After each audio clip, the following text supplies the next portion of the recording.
You're listening to the Friends Talking Nerdy Podcast Network. Friends Talking Nerdy.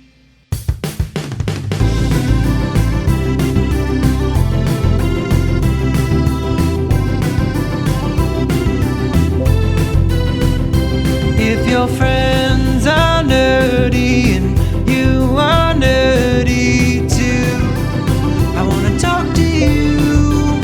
Friends Talking Nerdy. This is the podcast making, public transit taking, kiss stealing, wheeling dealing, son of a gun, Tim the Nerd, welcoming you to another episode of Friends Talking Nerdy. World War III may be about to start, but we thank you for starting your week off with us as everything else goes to hell. Sitting next to me, we have, in the Friends Talking Nerdy bedroom here, we have the greatest legal mind of the Pacific Northwest. We have Professor Aubrey. How you doing? Well, hello. I'm doing great. I'm doing fine.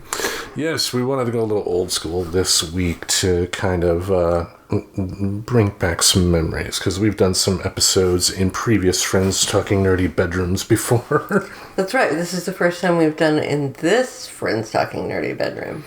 Indeed. Couple for the drinking game there, folks. But how have you been? Well, I was just having so much fun today watching Annie and Mimsy play with their new toys they just got today. Yeah, they're definitely excited about that. The one they loved the most were the two sticks that you bought that came in one package, and they have both like ribbons on the end, but they're both like, one is the color of the pride flag and the other one's the color of the trans flag, and nice. two different toys that they both love. Also got them a cat necklace. It's one of those collars that you can put around a cat, and there's like a wire with a feather toy hanging at the end of it, kind of like the old cliche in cartoons of like the donkey with a carrot in front of it to keep it going. Or that fish with the light. Something like that, but that one they're still getting used to. Now, they don't have collars, and I think that might be the thing that's kind of throwing them off, but what I'm noticing is you put it on them, and then the cat that has the collar on, if the other cat is around, is normally just sitting there sulking, like, God damn it. Because the other cat keeps trying to play with what's on his face. Yeah, I mean, I think it's going to be one that we'll have to keep on, getting them used to us putting it on their neck. That might be, one of the things there, but, when they are alone, and the other cat is not in the room, they both seem to, really get into it, just something that's always ahead, and oh my God, I can't stop it. Yeah, they did seem to enjoy that. And we definitely have some other plans for the cats at some point in the future too, that we will tell you all when they happen. That's right. All right, but you wanted to talk about mushrooms. That is right. I also have been recently going mushroom hunting, and I just thought I would talk about that for a minute. I really enjoy it. The timer's on. Go. No, I'm kidding. So, the last time I went mushroom hunting, I found a matsutake mushroom, which is a Japanese delicacy. And then we made some udon, and we cut up the matsutake mushroom and ate it with the udon. And it was absolutely delicious. And then I also found some golden and some white chanterelles, and they were also delicious. And then I found this one called pig's ear that tastes like a chanterelle, only better. And so, I felt like I hit the jackpot. I mean, it's kind of funny because mushrooms are really expensive, but we probably could have bought the mushrooms that we found for like $20. So all you're saying is that, especially in the Pacific Northwest and Portland, where you have plenty of places to hike, where mushrooms are plentiful, people could save themselves some money and get some exercise by walking around and picking their own mushrooms. That's right, and it's super fun. You get to get out in the forest. Get to forage, baby. Yeah, it's really fun. It's fun to go in a group. You feel like gorillas going through the underbrush, and it's real exciting when somebody finds something. You holler out, and everybody comes running and starts looking for more mushrooms, and it's just a really good time. Yeah, that reminds me of a TikTok video. Yeah, it was this TikTok video of these gorilla parents. and apparently the mother wouldn't let the father around if she was near. So what the father would do with the babies is he would take one, put it in his arm, and he'd like run across the enclosure in the funniest way. But he would keep them safe. He wasn't hurting them or anything like that. But it was ultimately like a game. Like, oh, you're gonna keep the kids? I'm gonna take them. I'm gonna bring it over here. That sounds very cute. I saw a video recently of a baby panda meeting its mother for the first time. Mm-hmm. Baby pandas are so tiny. Little balls of fluff. I guess there are special jobs you can have in China that takes care of baby pandas because they need to have constant supervision. I think it's quite an honorable job. Yeah, I mean, you get to hug and play with baby pandas all day. I mean, what's the... I would certainly love a job like that. Play with this animal all day. Yay! Exactly. Maybe you should work at a doggy daycare. I'm probably way underqualified. They probably want somebody a lot younger and a lot hotter than I am, Underqualified, I get it. Something like that. Anyway. Anything else going on in your week? I don't think so. I think that's about it. How are you doing? Doing good. Had some interesting news happen in the world of professional wrestling this past Tuesday. What happened? Normally, AEW Dynamite, All Elite Wrestling, their main show is on TBS on Wednesdays. But being this time of year and being that TBS has sports packages with like the NBA and baseball and whatnot, they got bumped to Tuesday. And Tuesday is the night to where WWE's developmental show NXT plays. So since the first time since the AEW started, because when the AEW started initially, NXT was on Wednesday, and they called that the Wednesday Night War. So we had a one night battle to where they both went head to head, and AEW got trounced. Oh, no. Yeah, like the NXT had over 900,000 people and 900,000 total watchers, but they also topped in the demo because these days TV companies aren't necessarily interested in if you have a lot of people watching. They want to make sure that you are getting the right amount of people in the demo they're looking for to sell ads. Right. Which in a lot of ways is unfortunate if you ask me, but they kicked their butt, and Tony Khan ever since has just been having a bit of a meltdown. I mean, apparently there's rumors that he loves to be friends with the wrestlers a little too much, and that there are times, especially when he does stuff like this on Twitter, that some people think that he's hyped up under a powdered substance. Reason. Yeah, substance, you know what I'm saying? There are several that could be implicated. With as hyper as Tony is, I think they're insinuating that Tony smokes a lot of coke. Smokes it? Or snorts it, sorry. Oh, I was like, whoa, freebasing. Yeah. Who knows? I mean, a drug habit will take down anybody, but... absolutely. But, for something like that, I don't see somebody in his position who runs a wrestling company, an NFL football team, and an England soccer team is going to be doing something like that. Gotcha. Yeah, because it's like freebasing, you don't freebase unless you just want to be fucked for the rest of your life, Yeah. That's not like, picking up a joint and, having a good night or something, Yeah. At least that's what I think, but I'm privileged because I've never freebased. Yeah, me neither. So we're all talking out of school. Yeah. I mean, I still think of Richard Pryor. Like, he almost died because of freebasing. Right, he set himself on fire. Yeah, but he sure got some jokes about it. Like, one of his last comedy films, he took out a match and lit it and goes, "What is this? That's Richard Pryor running across the street." And then they had a similar joke in the Bill Murray movie Scrooged, because Murray was having an hallucination that a guy was on fire, and then he threw a bucket of water on him, and then woke out of his thing, and said, "Oh, I'm sorry, I thought you were Richard Pryor."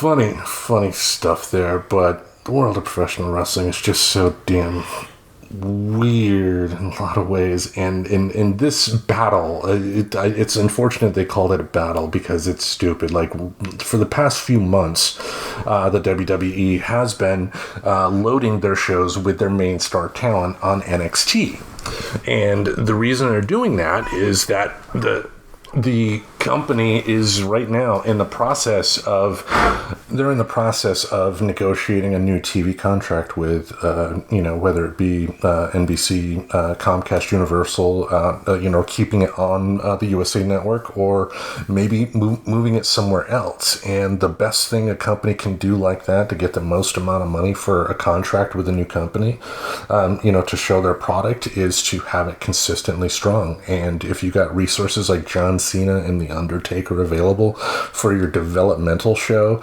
and you need to make your ratings look good, it's simple math, folks. You got to take advantage of it. And also too, wrestling fans are in a lot of ways used to habits. What do I mean by that? Like when a show comes out, if you like WWE, that Mondays and Fridays are going to be the days when wrestling's on. If you're a hardcore fan, NXT and Tuesdays, but Monday Night Raw has been on the air for over 30 years. Yeah. People are used to it being on Monday, as the name implies. And the times to where, in the past, when the Westminster Dog Show hit, the head of the USA Network had a big boner about playing the Westminster Dog Show. So their top-rated show in WWE Raw had to go to a different night. And as it would happen, the ratings would always go down a lot, because most people aren't like me as a wrestling fan. A lot of them are just casual. It's a show they like watching, but they're not going to take the time to scour internet message boards or news sites to find out all the goings on in the world of professional wrestling. It's just a TV show, and if it's not there, they're just going to turn to something else. And I think that's what happened with AEW. I think the people that are WWE fans that are laughing at AEW should, kind of understand that, those two companies are fighting two different things, so it wasn't a real competition in that particular sense. Also, AEW for the past few months has been getting kind of stagnant. I mean, ticket sales have been dropping big time, to the point to where when they come to Portland next month, I am very confident they'll have tickets available on the day of the show. Because normally what they've been having to do, and they did it for this Tuesday's episode, is if they don't sell enough tickets in the entire arena, they will move everybody to the hard camera side and then leave everything behind the hard camera empty. Wow. To make it look like it's more full than it really is. Uh-huh. Yeah, but that's wrestling for you. It's been a while since I brought that up, so I thought I'd give a little update here. But, there's a chance we may go see AEW Dynamite next month if we go. Like, Hikaru Shida? She's the AEW Women's Champion again. She should be there. Oh, that's awesome. I can't wait to see her. Yeah. What about her intrigued you? Like, she's one that you latched onto right away the moment I started showing you AEW. Yeah, I think I liked her personality. Like, she was very tough, even though she was small. I thought she reminded me, of a character from Street Fighter, which I liked. That's probably it. Yeah, she kicks ass. Yeah, she's great. Kicks ass. So, yeah, if we do get a chance to go, we'll definitely make that an episode here on the show. And speaking of the show, we got an update for you all out there. This is a good one, but we have switched podcast hosting services. That is right. What is a podcast hosting service? In order to get your podcast released to the world, you have to have a podcast hosting service. Now, Spotify has one, Spotify for Podcasters. There's one I've used in the past called Blueberry. There are plenty of other ones. Basically, what it is once you sign up an account with them, then you record your show, then you upload it to them, and once you make sure that you have availability everywhere with Apple, with Google Podcasts, and all the other available podcast players that are out there. Once you hit publish, they will take care of the rest. Yeah, so what we have done, like I mentioned, is we've switched our podcast host to Acast. Not that I was necessarily dissatisfied with Spotify for podcasters, but I think the big problem, ultimately, what became the big problem why I decided to do the switch is in their name. Spotify. Why do I say that? Because the stats that I do have from Spotify in terms of the listeners on the show, that one, they're not that detailed type of stats, but two, most of the people that listen to our show don't listen to it on Spotify. And that's kind of two things I want to correct. Spotify for podcasters allowed me to have the show on other services, of course, but at the end of the day, they're going to reward people that are getting, big time traffic on Spotify. They just are. Yeah, of course. And I want to be able to be rewarded at some point in the future, hopefully, from all of them. You know what I'm saying? So it's now, what does this mean for you listening to this at home? Absolutely nothing, with one caveat. What's that? The caveat, and we've already spoken about this, is that a few of the episodes of Friends Talking Nerdy have not traveled over, and those are the date night double episodes. Basically, Spotify for podcasters, since it's with Spotify, allows you to create an episode with official music from any band you can think of. The only caveat being that episode plays exclusively on Spotify. Now that we have switched the homes, those episodes did not make the switch over for that particular reason. No, are they still available on Spotify? For now, they are. Because after a couple of weeks, once Acast is 100% set in, there would be no need for it, since Spotify is not the one that's pushing it out. So I could download the audio, of course. Right. Yeah. And go from there. Yeah, it's only a handful of episodes of the show, folks. Literally, I believe maybe you can count them all on one hand, like 5. But there were the date night doubles, like when we went to the beach or something like that, and and played music as well. It wasn't that many because of the fact that it was only played on Spotify. We had far fewer listeners to those episodes. If those are the only ones that don't make the transfer over, I'm not that worried. Everything else came over. Well, those were really high quality episodes, but I understand. Yeah, like I said, I could always, download the audio and go from there. But some of the ones too, like some of the day night doubles we did were album reviews, and then we explicitly say in the audio we're cutting to this song, which right, we cannot do. Yeah. So it'd be good to have them just for posterity, I suppose. Yes, save it for the time capsule, and people 1,000 years from now will open it up and be like, "This was Tim Giles, my media god."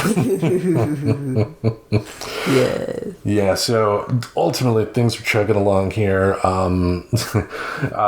YouTube is actually going to become a lot more active for podcasters here within the next few weeks. Really? What's happening? What's happening is Google is shutting down their Google Podcast app. Oh. And they're migrating that to YouTube Music. I see. So since YouTube Music is essentially integrated into regular YouTube anyway, in a few weeks' time, Google is going to start allowing people with YouTube accounts to add their RSS feed directly to YouTube. So basically, I wouldn't even have to use Headliner anymore to have episodes of the show. And by doing that, I think it would load everything up. So going back to episode 1, too. Oh, wow. Yeah, so definitely excited about that. And then once that occurs, then I will be, putting a lot more effort into YouTube. Because right now, our show is up on YouTube every week, but we've had literally no traction there, for one. But two, up till now, before this change, I did feel it was silly for an audio podcast to focus on a video platform. Right. But now that they do have that integration going on, it will make more sense to put some more time into building up the YouTube audience. Yeah, and we could try to figure out how we could appear in video? That is definitely something that we could do. I don't think it's something we have to do anytime soon or anything like that. But, maybe if we did something like, record record on Skype with you in the office or me in here or vice versa. Because, if you're done teaching a class, you're like, I'm lying down, bitch. That's right.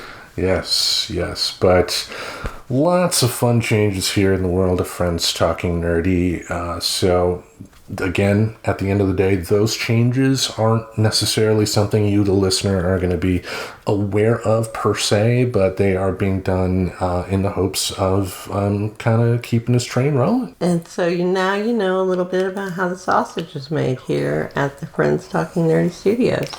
Exactly. And by listening to us each and every week, one thing you will not be is lonely. That's right. We will keep you company. Yes, we are your friends who talk nerdy. That's right. Our main event this week, we wanted to, kind of have a month here dedicated to mental health topics. Yeah. Yeah, because, we had a summer of entertainment.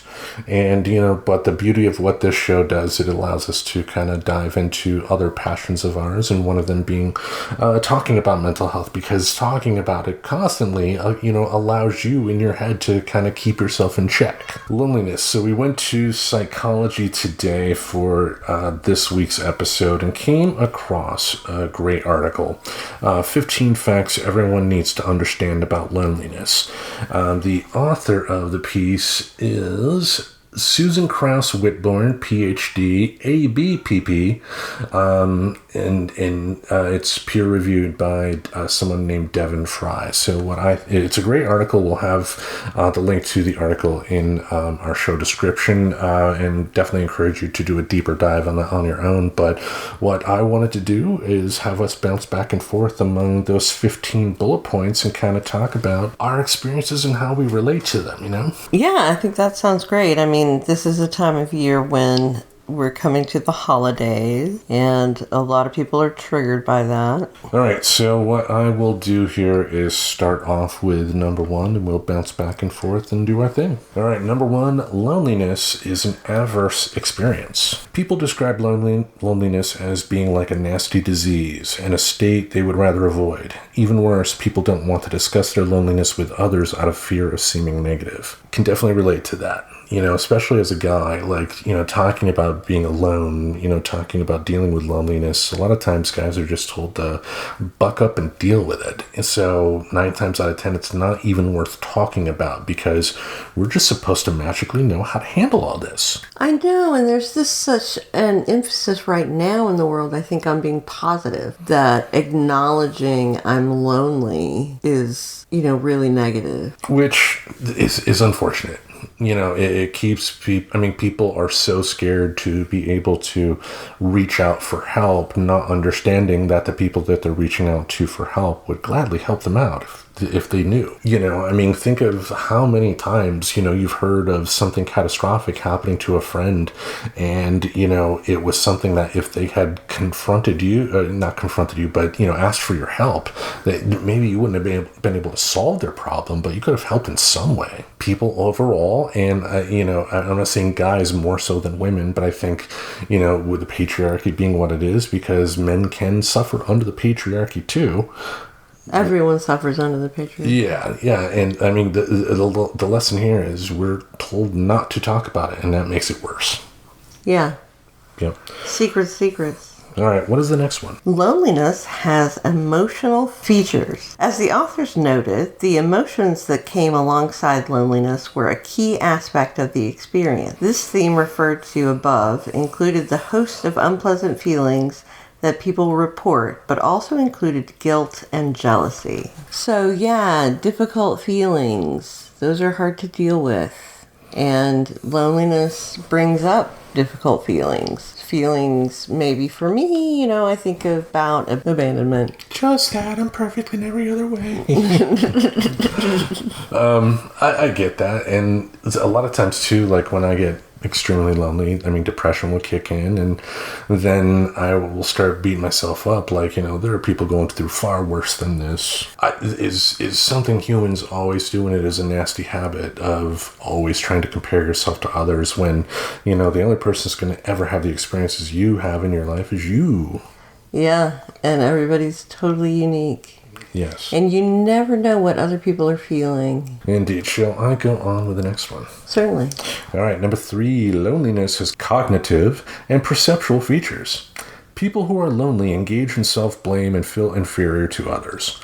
Lonely people also perceive time as passing too quickly, too slowly, or to stop altogether. Especially with something like depression kicking in, it can make, like I remember when I had my financial crash, in early 2019, and definitely felt lonely because like I couldn't approach anybody for help. And then the closer the deadline got, the faster it felt like life was going in fast forward.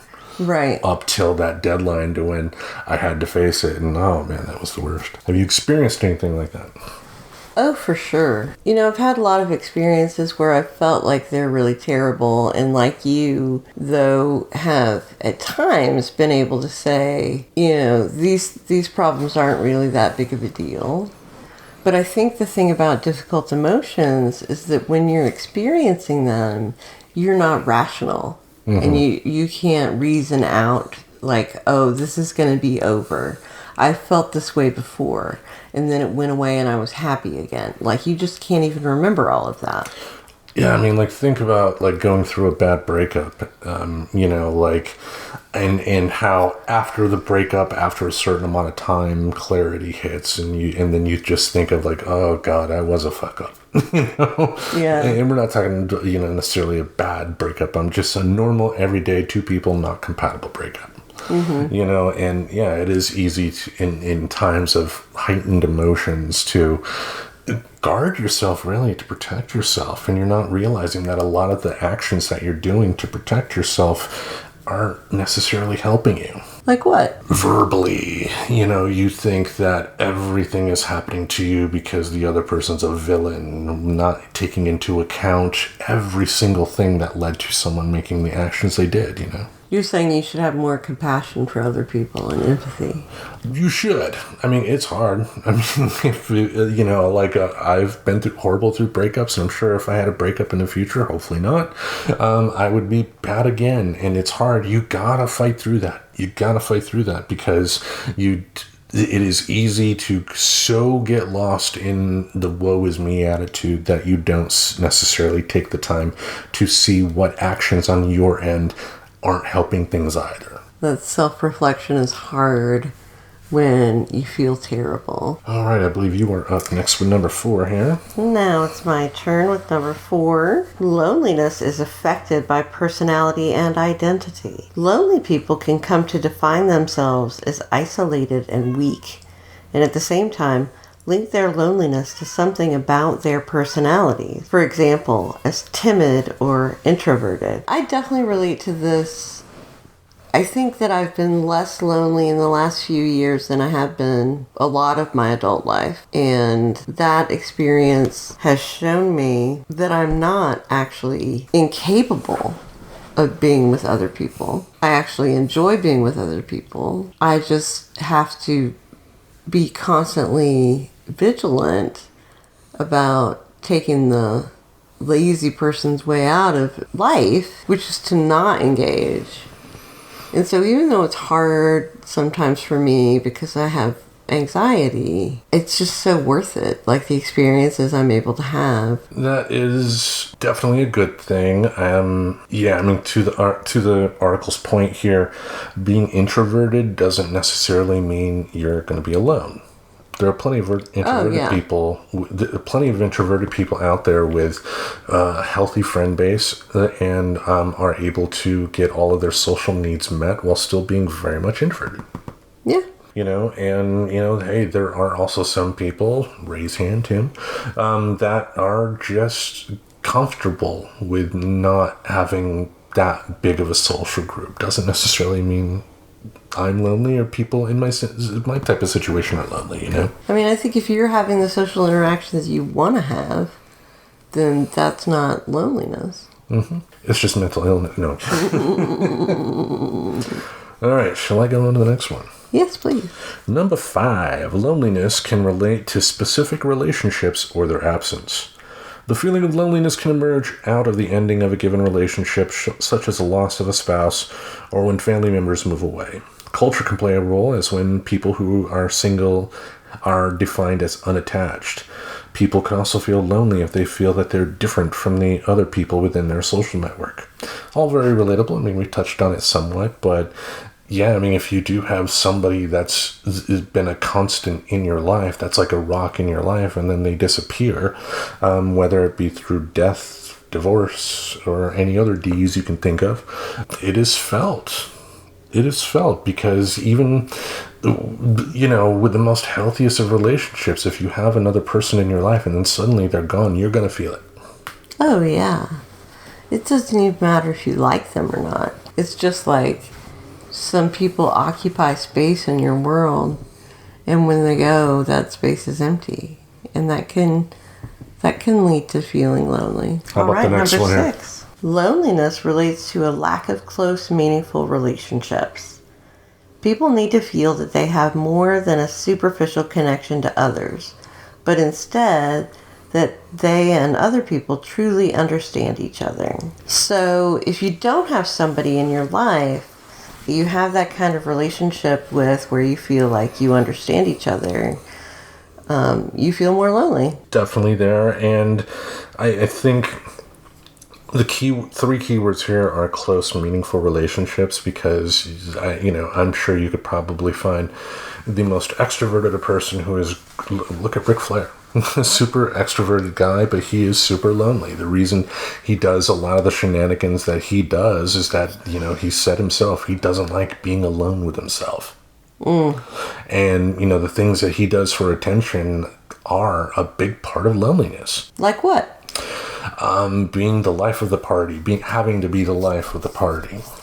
Being the center of attention, for, being a professional wrestler, that's an asset. But, to being a regular human at the end of the day, there's a reason he's still a hardcore alcoholic after his doctors told him to stop, otherwise he would die. Yeah, that's no good. Yeah, so and that's the thing too, like, what I mentioned earlier about introverts, you don't have to have a huge social circle at all, but if you have those 1 or 2 people that you can have those close relationships with, that's all you really need. I mean, and it could, like, thinking back to my time at Apple, like, I had a social network, but, like I talked about, it was really just centered around work at the end of the day. Once, work was no longer the common factor that we had together, those people quickly drifted off. And, that's not the first time that's happened in a work situation. That's not the last time that happened. That's just how it goes, because 9 times out of 10, the people you work with, you're going to have not necessarily a superficial relationship, but, they're not going to see the real you. They're going to see the work you. And it's always what it's going to be unless, different things happen, I guess. Yeah, I mean, it could be hard to take somebody out of context. Okay. All right, my turn. Number 7, loneliness can involve feelings of disconnection. Not only can people feel different from others, but they can also feel that they really don't have anything in common.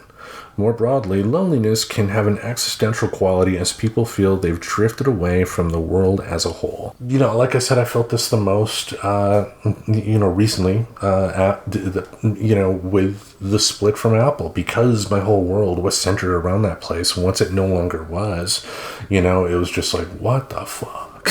What do I do now? Yeah. And the big lesson I learned there was, you have friends at work. Friends at work make the day go by fast, but don't have your entire social life be centered around the people you work with. That is just a recipe for disaster. Yeah, don't do that. Yeah, because then not only have you lost your job, you've lost your entire friend group. Yeah. All right. Any other thoughts on that one? No? All right. What's the next one? Loneliness involves negative interpersonal experiences. People can feel lonely when they are actively rejected by others such as being bullied as a child or treated with abuse and lack of respect as an older adult. Yeah, absolutely. I think that you can feel lonely regardless of your life circumstances. If you have trauma, and one of the things about trauma is you develop something called rejection-sensitive dysphoria, where you can take any slight as, this huge rejection when probably nothing was intended by the action. And that just sort of sounds similar to the kinds of negative interpersonal experiences that I've had when I've been lonely, or perhaps even causing loneliness. Well, think about something like a small town. It's easy to just say, well, if you don't like living in a small town, move. Not everybody has that luxury financially to be able to pull that off, And if you are, let's say, a minority or an LGBTQ person in a part of the country that doesn't necessarily support that, and you don't have the financial ability to get out into a more supportive place, I can't imagine how lonely that would make me feel. Oh, yeah. I definitely felt more lonely living in the South as a queer person than living in Portland as a queer person. Yeah, I can imagine, because you don't know that there are other people out there that are like you. But on the flip side, I can imagine, when you were in the South, that the queer people and the LGBTQ people that you did, part of the queer, you know what I mean? Once you met people of that group, those relationships ended up being stronger because of it? Oh, absolutely. Mm-hmm. And it was more lonely in general, but it was different when you saw somebody and they, somebody with a rainbow flag or something. Mm-hmm. It meant something really significant. Whereas here we see it all the time. Yeah. It's the thing about Portland is that a lot of the progressiveness this city has a reputation for is performative. Oh, yeah. And you will see a lot of Black Lives Matter signs in windows. You'll see a lot of pride flags out, but you will also see people at the end of the day voting in people into the Portland City Council that will continue supporting the Portland police for doing what they're doing. And just because they don't want the protest in front of their home because, the smoke, damaged my hydrangeas. Yeah. Some shit like that, poor people. Aww. But anyway, any other thoughts? Nope. All right, let me go on to number 9 here. Loneliness involves social comparison. Watching other people having a good time together while you're by yourself can lead you to feel sad and isolated. Another social comparison is the feeling that you haven't gotten the types of relationships that you believe your culture expects you to have, such as people not marrying or having a family according to expectations. Yeah, I think that type of stuff is going to be true no matter where you go in the world, but it will have different connotations based on where you're at in the world. Yeah, because I did have people in my life that, were like, oh, when are you going to have a kid? When, I met up with my ex-wife, are you going to have more kids? My mother ended up, insulting my ex-wife by, stating I shouldn't have a vasectomy in my 20s because what if I wanted a kid again? And, she was like, I can't have... My mother was a character. Oh, I see. Yeah. She never liked your wife? No. And she was right in the end. Yep. Was she right about most things? No. My mother was a character, let's put it that way. During the last years of her life, like I've mentioned on the show before, she had non-cancerous brain tumors to deal with. And so, she had to live in care. Luckily she was able to,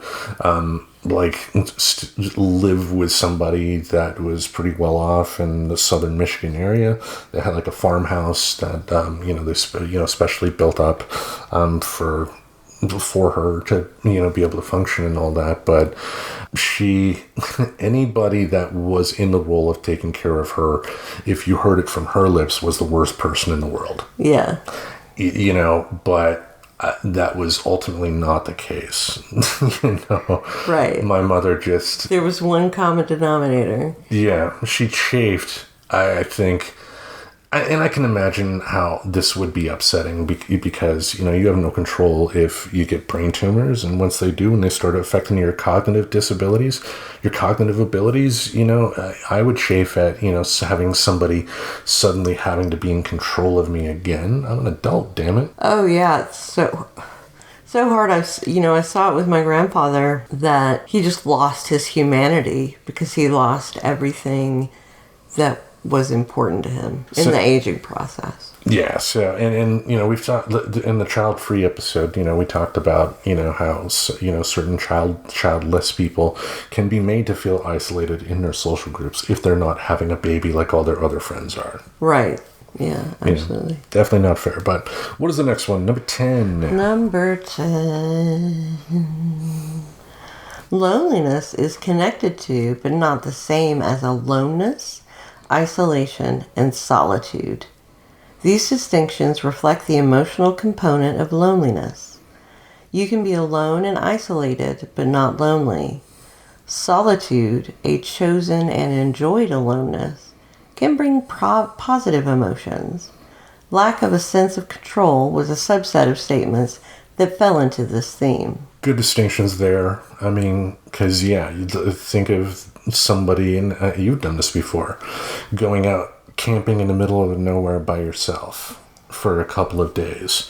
When you did that, you weren't lonely. You were alone, and you were in solitude. Nobody else in there but you and the squirrels, or whatever wild animals were out there at the particular time, but you were not lonely. No, I mean, I think lonely implies a longing. And if you feel completely satisfied, even though you're alone and isolated, you're not lonely. Any other thoughts on that one? Mm-mm. Yeah, it was pretty straightforward. All right, I'll go to number 11 here. Loneliness is precipitated by life experiences and transitions. Some of the key types of events that fall into this category include bereavement, retirement, divorce, and relocation. COVID-19 fits here as the lockdowns forced many people to live for months separated from family and friends. And yeah, that was a common theme we saw again and again during the pandemic. We, saw people that didn't realize how much they depended on the others in their life and were suddenly cut away from them. And, on the flip side, I think of how I ended up handling it. And I think I kind of did the reverse and kind of pushed people away a little more than I necessarily should have. In terms of, the sickness, I don't want you getting near me type of deal. Right, yeah. And yeah, like if you're grieving a lost loved one, if you no longer have to go and punch in your time clock and do your job anymore, you can just sit back and watch, talk shows or whatever. You're gonna feel lonely because your normal routine is gone. The people you shared your life with are not there, and the whole like I think I mentioned it too, with my divorce. The reason I didn't go for a divorce much sooner than I did was I didn't know what the world would be like afterwards. Been made to believe that it would just be ultimately me dying in a box on the side of the road or something like that, that nobody would love me and I would just find despair and misery wherever I went. And not the case. No? Not the case. And your brain can mess with you in a lot of ways. I mean, my brain was a big factor in me, being scared to the point to where I was just like, I'd rather have the known than the unknown. Right, even though the known is terrible. Yeah. Yeah, and that can definitely make you feel lonely too, especially if you think of the people that are married in relationships that have gone south, and the marriage is in a nosedive and it's not coming back up. That is one hell of a lonely feeling, especially with someone who at one point you loved dearly. And congratulations if you don't know that kind of loneliness. Those people aren't listening to this show. All right, what's the next one? So the next one. Number 12. Number 12. Loneliness fluctuates in duration, intensity, and type. For some people, loneliness is a constant presence, almost a part of their personality. However, it's also possible for people to feel more or less lonely at particular points based on their exposure to precipitating factors. I've never found myself to be the mopey, I feel alone at all times type of person. I think the times that I have felt lonely have been, at major crisis moments in life, like the divorce or, financial situations or, having anxiety issues like I do. I'm not the most adept at social cues, I guess, when it comes to things, and that can make me feel lonely too, because I get scared to kind of talk to people, because it's like I get scared like that they think I'm gonna be goofy and whatnot. That makes me lonely that way. You're afraid that they're gonna think you're gonna be goofy. Something like that, yeah. Yeah, you're pretty fucking goofy. Yeah. Anyway, any thoughts on that one? Well, I agree with you entirely that it happens, and when it happens, it definitely makes you feel lonely. I agree with that. All right, shall I go on with number 13? Yes, thank you. All right. Loneliness can be grounded in specific context. The events that contribute to loneliness on a daily basis include evenings, weekends, holidays, and winter. These are times that tend to be less busy, but also where people can engage in unfavorable comparisons, i.e. spending a holiday alone.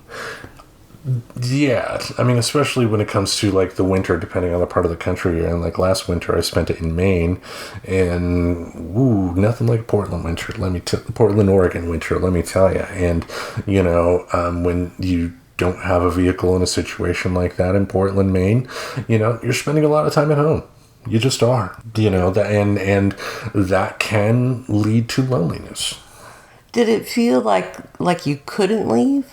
Like the weather was so bad you couldn't leave the house? It was partly that. It was also partly the fact that I didn't realize the situation I was getting into with the public transit system being what it was in Portland, Maine. That was the big thing, because I couldn't rely on it.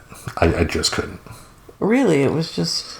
Yeah, it was something you could do like on a day off if you wanted to go to like a museum downtown, because you're not dependent upon it necessarily being on time. Right. If you're taking it to work, different story. Wow, I had no idea. Well, that's one of the reasons why we did the episode about public transit when I got back. Right. Because of the comparison. But,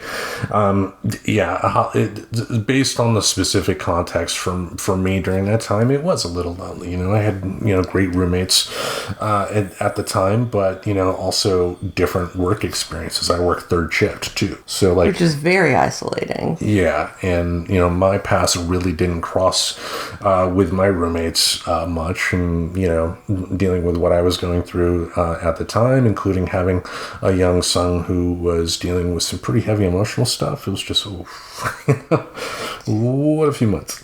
Well, I'm glad that's over. To the severity it is, yeah. But, he's almost 18, folks. Like, it's stressful going through it at this particular time, but I was just as moody at his age, Oh, sure. And that's not, and to be clear, if he's listening to this, that is not dismissing your feelings or his feelings, to everybody else that's listening. That's, I think the older folks in the crowd here can definitely understand that. Oh, yeah. Yeah. Number 14, that'll be the last one from you. We got one more after that. Okay, so loneliness could be impacted by physical and mental health challenges. Oh, yeah. Being physically ill, such as undergoing major surgery or having a major health event, can lead people to be isolated, but also to feel different from those in their surroundings. Depression and anxiety, by definition, can also impact feelings of loneliness. Absolutely. I mean, I think physically not being isolated, like when I felt isolated and I've done something like go to the coffee shop and work, even though I don't know those people, they're not acquaintances of mine, I'm not chatting with them. Just the presence of being in a community with humans. We're primates. We're meant to be in groups. We're not meant to be alone. I'll be with groups of kitties. Yeah, man. But it can definitely do that. I mean, look at what solitary confinement does to, prisoners that have to deal with that even for as short of a time span as a month. Yeah. Think about that. Yeah, it really messes them up. Like, I believe that there was one jail that I did read that at least went so far as to make sure, for the right people, if you have someone with a history of like hurting animals, I wouldn't want them to do this, but they would adopt cats and let the prisoners have a cat during their stay. And, something like that, I think, could go a huge way. And, think about all the cats that could be rescued from local shelters that will be given people, because I don't go for this mindset of, every person that has ever committed a crime of some sort should always be damned. Just the idea that everybody in jail or prison has actually done something. There's that too, because think about how many times we hear like 20, 30, 40, 50 years after the fact that, they were totally innocent. Totally innocent the whole way. It was a total fabrication. It was pushed forward by, the cops and prosecutors, blah, blah, blah. Because even if you do think the absolute worst about criminals and whatnot, thinking of, doing your best to make sure that, they have their mental health needs taken care of during that time makes it to when they do make that transition back into the real world, that hopefully the goal would be that they wouldn't have to have, their mental health be totally destroyed because they've been in isolation for 2 years and haven't seen another human being apart from the guard that brings their meals. Yeah, I mean, that's going to fuck you up. Yeah, so it can but look at the Unabomber too, the Unabomber guy. He's another guy that, isolated himself and, went absolutely nuts. He had mental health issues that he was not taking care of that ultimately led to that. But, living alone like he didn't help him at all. No. He was a Unabomber after all. Exactly. He wasn't Romp Appeal. All right. No. Should I go on with the last one? Yes, please. Loneliness is affected by the socio-political landscape. As mentioned, large-scale events such as the pandemic can lead to loneliness, but so can the cultural attitudes towards whatever group you represent, such as being the target of an ism. I think we touched on it earlier, like being a minority or in a minority group like the LGBTQ people in the South can make you feel lonely. But it also makes you feel associated with a group. And that's what this is talking about, like homophobia, it's stuff like that. It can definitely affect your loneliness because of the politics involved. And it can even be something as simple as, feeling a little lonely at just a simple family gathering, and most of your family is conservative and you're not. Oh, yeah. That's not a big thing in the world at all. But if you got your Uncle Frank and your Aunt Jane talking about how great that Matt Gaetz is doing, oof. Oof is right. Yeah. I wish we could get back to the days where most people let the knowledgeable people talk and not become experts themselves. Yeah, whoa, if we could go back to that, it'd be cool. Yeah, there probably was never a day like that, I should be honest with myself, but anyway, that was the 15 points from the loneliness article. Like I mentioned, we'll have the link to that article in our show description. Definitely recommend you taking the time to read that because, as we mentioned on the show about psychology today before, the reason we go back to that source is the fact that they do have peer-reviewed articles out there. Like this article was reviewed by somebody else to make sure that the information was on the up and up. That's right, and that's one hallmark of trustworthy source. Exactly, because with something as important as mental health, you don't want to pull like a Gwyneth Paltrow type of deal because, you can go down a bad path thinking you're following a good person. Yes, as most cults have demonstrated. Exactly, but any other thoughts about loneliness? I'm glad that I'm not lonely. Well, that's good. I'd say that I'm the least lonely I've ever been. I deal with some levels of loneliness, but I'm still at the point where I'm figuring out what I'm comfortable with, if that makes sense, in terms of what I want my social life to be. And I'm a work in progress. Yeah. Let's put it that way. But I don't feel like I deal with depression more than I do loneliness. Like, especially, having, someone like you in my life on a regular basis, someone like my friend Lisa. Yeah, so there was that. So, like, do I feel lonely? Not really. Are there times to where I do? Sure. Am I going to try to fill that loneliness gap by dating? Nah. It's not worth it. Not today. And I think I have been guilty of that in the past, and that's just not healthy. Just trying to have a presence in your life isn't going to solve anything. It has to be the right presence for you. Yeah.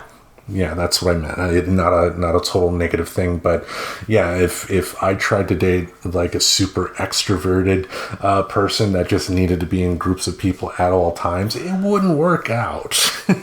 No.